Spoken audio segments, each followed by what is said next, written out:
Hello and welcome to Bærekraft with Kiwa, a podcast that we have started here in the fall of 2023. We are currently at the OTD Energy, which is like the offshore fair here in Stavanger. And I'm so lucky to have Sander and Giulia here with me. So could you please present yourself? Yes, hi, good afternoon. I'm Sander van Woudenberg. I'm working for Kiwa Technology. It's a specific department where I work as a consultant in gas, in renewable gas, and in risk assessment, as well as flow assurance and flow dynamics. Really into the deep stuff, right? Really into the deep stuff. One of our highly respected experts. I'm an engineer, so I'm always excited to talk about that. Oh, that's so cool. We shall hear a lot about your projects. And then Giulia? I'm also an engineer by training. Yes. But now I lead the hydrogen business sector for Kiwa internationally. So I'm, let's say, the lucky one that work a bit as a catalyzer among all different experts that today provide services in the hydrogen space for the Kiwa group. Cool. So lifting our experts up to a higher level. Oh, that's so cool. Okay, so we're going to talk about hydrogen. What is it really? What's hydrogen? Sander. No, hydrogen is just one of the first elements in the periodic system. Yeah, I know. As we know from chemistry back in the days. Everybody should know it, but it's good to remind people. Yeah. It's a very light gas. If you compare it to natural gas, it's 10 times lighter. Yeah. And it has a different energy content. So if you want to use it for heating your house or anything like that, you will need volumetrically more. And that's a difference with natural gas. Okay. And is it more sustainable, Giulia, or? Well, hydrogen is like taking a crucial role when it comes to like as a cross vector, let's say, and also when it comes to, let's say, energy security. In this case, it can be more sustainable based on the way it is produced. So when it is produced by, for example, with an electrolyzer combined with renewable energy, it is definitely much more cleaner. It basically just use electricity and water to split the water in H2 and O2, so you do not have carbon emission. There are, of course, different way of producing hydrogen, but green is one. Is certainly the cleaner, but you can produce it via, combining also like nuclear power or capturing the CO2 from the hydrogen when it is steam reformed. So it is then cleaner than what's so-called grey hydrogen or natural gas. Yeah, because we hear about, you mentioned now grey hydrogen, but we have the most common thing to think about is the green hydrogen and then the blue hydrogen. What's the difference between those two? The green hydrogen is indeed produced from renewable electricity via this device that is called electrolyzer, and the blue hydrogen instead is coming actually from gas, reforming the gas, but then capturing the CO2 from the natural gas. Yeah. And there is a pink, which in the Nordic is also quite interesting if we want to speak about color. Oh, cool. That is the hydrogen that come from nuclear power. Nuclear power. So combining electrolyzer with so the nuclear electricity. Pink hydrogen. Yes. Cool. Why has hydrogen become so popular in terms so that we have lifted it up as a business sector that we focus on? That's for you, Giulia, to answer. Well, it came with time, of course. Personally, in Kiwa, we started long time ago, much before this big hype. Actually, I think the real, very tangible project, really with pipes, on the ground. It was 2011. However, in the recent time, it really changed its role. First with the Green Deal, so really to support the decarbonization of those roads that are, let's say, difficult to be electrified. And then also now after the with the Repower EU, after the war between Russia and Ukraine, it took even a more prominent role when it comes to energy security and diversification of sources. Okay, so Sander, take us back to 2011. Yeah. What was the start? How did we start working with hydrogen? Well, Kiwa was basically asked in 2011 to collaboratively with one of the Dutch system operators to start to look into the potential of hydrogen and to look at the advantages of admixing hydrogen to natural gas. That would already give a benefit if you mix up to 20% of hydrogen into your natural gas. Yeah. So it was decided together with the DSO to bring up a pilot project where individual houses were going to be heated with this mix of hydrogen and natural gas. Just a little stop there, because you said DSO. What's that? That's an abbreviation for a district system operator, and that's sort of the lower pressure operator of a gas grid. Okay. So each and every country has a pool of different DSOs, and they serve their specific customers. Yeah. So we have to clear out those kind of abbreviations. Yeah. Okay, so go on. Yeah. So with that happening in 2011, it started out as a pilot project where hydrogen was being injected in the system, and all the appliances that the clients were using in their house were staying the same. So it was not changing anything, rather than just changing the fuel that they were actually using, a mix of natural gas and hydrogen. Yeah. So the main goal of that project was to research: can we actually keep the system as it is right now, or do we need to make specific changes? Is there long-term effects on the wear, for instance, of specific appliances? Do we need to make specific modifications, or can it just stay as it is? So the project lasted for 3 years, and they had a look at all the specific parts of the gas distribution system as well as the appliances to see, okay, what did it actually turn out to be? And the surprise was that the majority of the components are actually fine. Yeah. They can work with hydrogen, and that sort of showed to the larger community, okay, this is something that we can do. It's and functional. Kiwa was there at the very early start to work together with the DSO to make this happen. Yeah, and these are long-term projects, 3 to 5 years. It's quite intensive. Yeah.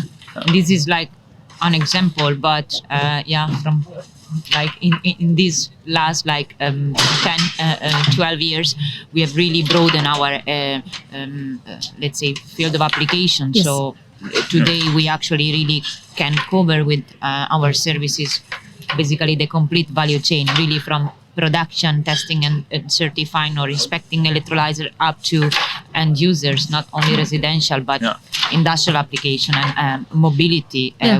We do quite a lot of work in the mobility sector, and as Sander mentioned, very important, the network conversion, so low pressure distribution and high pressure transmission and storage as well. And we also had a project in the Netherlands connected to residential houses. And we had some issues around infrastructure. Can you talk a little bit about that? What's the problems when it comes to infrastructure? Well, to be honest, there are not that many issues when you actually look at a gas distribution system and the materials that are used there and the specific components. Of course, you see that legislation and also specifications are a little bit behind on what we actually want to achieve right now. The industrial users, the DSOs, they seem to be ready to actually start to use 100% hydrogen, but it's actually the legislation and also the specifications that lack a little bit behind, and it's not going as rapidly as they actually would have hoped for. And that's where Kiwa steps in and helps DSOs to actually get that information and do that appropriate testing to be sure that they can do it in a secured way and that they fulfill the requirements that they have. And I think what Sander mentioned is very important now, like is more the regulatory framework that is like still in the shaping, let's say. But as it's almost usual that the regulations is lagging behind and the industry is going in front. But we have actually quite of some of our experts today actually sitting in this technical committee, like to actually develop and change or develop from almost scratch, let's say, and participation, let's say, to many international and national standards. So I mean, together, of course, with the other colleagues, the industry, we are like doing our best to actually speed up the rollout of the infrastructure. And it's actually good that Kiwa is able to bring research to the table that they have actually done on these specific topics to substantiate what needs to go into these regulatory standards. We've also had a project here in Norway with Gasnor. Can you say a few words about that, Sander? Yeah, absolutely. Gasnor approached us earlier in 2023, and they actually had an interest to assess the feasibility of producing and transporting hydrogen into their existing gas distribution network. It's a network which is fed with gas from an LNG terminal, and the different thing about that specific setup is that the quality of gas actually has a dynamic bandwidth, which means that it changes gas composition with the sort of gas that it's fed with. So that puts a challenge down when you actually want to start admixing, because then also the amount of hydrogen might need to be dynamically influenced. So they were specifically interested in to what extent is our current network in the shape that it's currently in, is it suitable for transporting this mix of hydrogen and natural gas together, and to see, okay, what sort of short list of actions shall we put together if we really want to start doing this. And how did the project go?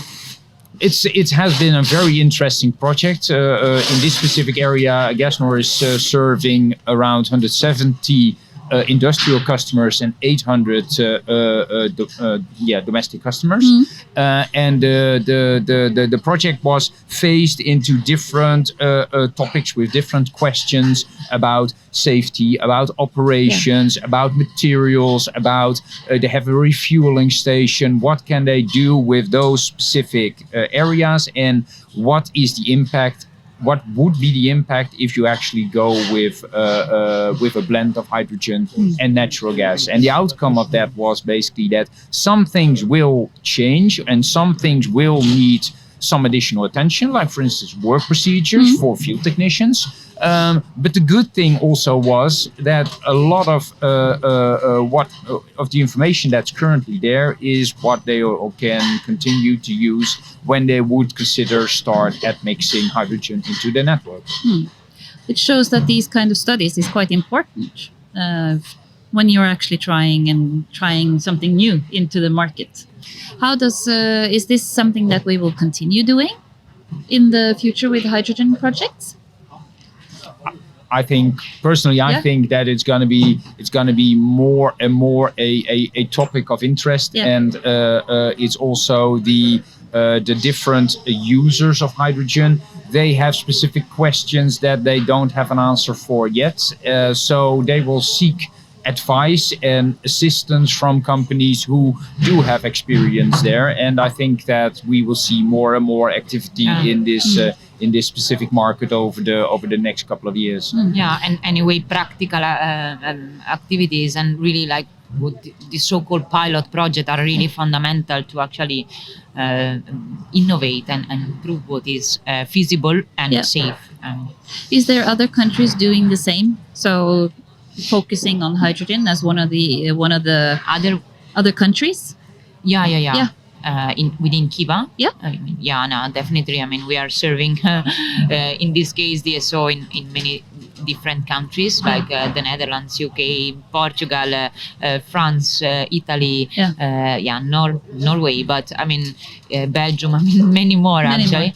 As we do for many other different segments along the complete value chain. I mean, I think I'm proud to say this because I think it's one of the key strengths of Kiwa, not only when it comes to testing, but really like the possibility to to work like with in a sort of integrated way. We always try to really like integrate and share knowledge among all different experts and colleagues in different countries and in different discipline as well, to really try to provide this extra mind to our clients and like to be able to be part of the complete product or project life cycle. So being part of the initial stage is really key to have like to reach the operation in a safe and performing manner. Yeah, and I think this everybody is packing down all their sort of displays here, but it's been such an interesting